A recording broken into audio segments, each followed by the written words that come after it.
ಪ್ರಥಮ ಈಗ ದೇವಸ್ಥಾನದ ಬಳೆ ಗಲಾಟೆ ನಡೆದಿತ್ತು ಅಂತ ಹೇಳ್ತೀರಿ, ಆಯ್ತಾ? ಹೇಳ್ತೀವಿಲ್ಲ, ನಡೆದಿದೆ, ಗಲಾಟೆ ನಡೆದಿದೆ. 7 ದಿನ ಆಯ್ತು, ಇವಾಗ ಕಂಪ್ಲೇಂಟ್ ಕೊಡ್ತಾ ಇದ್ದೀರಿ. ಹೌದಾ? ಯಾಕೆಂತ ಇನ್ನೊಂದು 1 ಅವರ್ಲಿ ಗೊತ್ತಾಗುತ್ತೆ. ಇದು ಬರೀ ಕಂಪ್ಲೇಂಟ್ ಅಂತ ಆಗಿರಲ್ಲ. ಒಂದು ಕಂಪ್ಲೇಂಟ್ ಕೊಡೋದು ಪುನಃ ಒಂದಿನ ಅದು ಬರೋದು ಅದಲ್ಲ. ಏನೋ ದೊಡ್ಡದಾಗಿ ನಿರ್ಧಾರ ಮಾಡ್ಬೇಕಾದ್ರೆ ಸ್ವಲ್ಪ ಸಮಯ ತೊಳುತ್ತೆ. ಅದೇನ್ ದೊಡ್ಡ ನಿರ್ಧಾರ ಅಂತ ಇನ್ನೊಂದು ಅರ್ಧ ಗಂಟೆಲಿ ಗೊತ್ತಾಗುತ್ತೆ. ನೋಡಿ, ಸೋಷಿಯಲ್ ಮೀಡಿಯಾದಲ್ಲಿ ಜಟಾಪಟಿ ನಡೀತದೆ. ಈಗ ಚಿಪ್ಸು ಪಪ್ಸು ಅಂತ ಅಂದ್ಬಿಟ್ಟು ನೀವು ಒಂದು ಆಂಗಲ್ ಹೇಳಿದ್ರಿ, ಫ್ಯಾನ್ಸ್ ಗಳು ಒಂದು ಆಂಗಲ್ ಹೇಳ್ತಿದ್ರೆ ನಮ್ಗೆ ಗೊತ್ತಿರೋ ಮಾಹಿತಿ.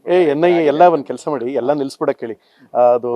ಅದು ಪೆಹಲ್ಗಾಮ್ ಹಗರಣ ಆಯ್ತು, ಕೊಲೆ ಆಯ್ತಲ್ಲ, ಎಲ್ಲ ನಿಲ್ಸ್ಬಿಡಕ್ಕೆ ಹೇಳಿ. NIA ಅವರೆಲ್ಲ ಮನೇಲಿ ಕೂತ್ಕೊಳಕ್ಕೆ ಹೇಳಿ.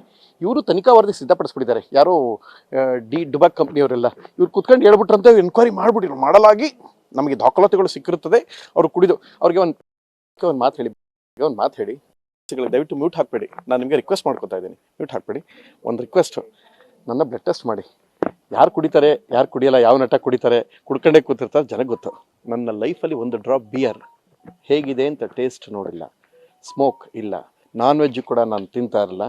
ಈ ಕೊಕೇನ್ ಅನ್ನೋ ಒಂದು ಸಿನಿಮಾ, ನೋ ಕೊಕೇನ್ ನಡೀತಾ ಇತ್ತಲ್ಲ, ಅದಕ್ಕೊಂಚೂರು ಫಿಟ್ ಆಗಿರ್ಬೇಕು. ನೀವು ಬಂದಾಗ ಅದಕ್ಕೆ ಅದೊಂಚೂರು ಫಿಟ್ನೆಸ್ಗೆ ಒಂಚೂರು ವಾಕ್ ಮಾಡ್ತಾ ಇದ್ದೀನಿ. ಅದೊಂಥರ ಬೇರೆ ಥರದ್ದು ಬೇಕಾದ, ತುಂಬ ಆ್ಯಕ್ಷನ್ ಇದೆ ಅನ್ನೋ ಕಾರಣಕ್ಕೆ ಅವ್ರಿಗೆ ಪುಣ್ಯಾತ್ಮರಿಗೆ ಹೇಳಿ ಒಂದು ಸಲನೂ ನನ್ನ ಲೈಫಲ್ಲಿ ಅದು ಬ್ಲಡ್ ಟೆಸ್ಟ್ ಮಾಡಿದ್ರೆ ಕುಡಿದಿರೋದು ಸಿಕ್ಕಾಕೊಂಡು ಬಿಡುತ್ತಾರಂತೆ, ಆ ಕಾರಣಕ್ಕಂತೆ. ಅಯ್ಯೋ, ಪೆಂಗುಂಡೆವಕ್ಕೆ ಒಂದು ಸ್ವಲ್ಪ ಹೇಳಿ, ಸ್ವಲ್ಪ ದಯಮಾಡಿ. ನಾನು ಈ ಸಮಯದಲ್ಲಿ ಅವ್ರು ಯಾರನ್ನೂ ಬೈಯಕ್ಕೆ ಹೋಗಬೇಡಿ. ಅವ್ರು ಬೈದ್ರೆ ಪ್ರಯೋಜನ ಇಲ್ಲ. ಇದರಿಂದ ಯಾರು ಮಾಡಿಸುತ್ತಾರೋ ಅವ್ರು ಬಿಸಿ ಮುಟ್ಟಬೇಕು. ಇಷ್ಟು ಸಲ ನಾವೇನು ಮಾಡ್ತಾ ಇದ್ವಿ, ನಾನು 5 ದಿನದಿಂದ ಯಾಕೆ ಇದ್ದೆ ಅಂದರೆ, ಯಾವ ಪುಣ್ಯಾತ್ಮರು ಇದ್ರ ಹಿಂದೆ ಇನ್ನೂ ಇದ್ದು ರಿಕ್ವೆಸ್ಟ್ ಮಾಡಿದ್ರು, ಮಾತಾಡೋಣ, ಸಾಲ್ವ್ ಮಾಡೋಣ ಅಂತಾರ ಇದ್ದವರು.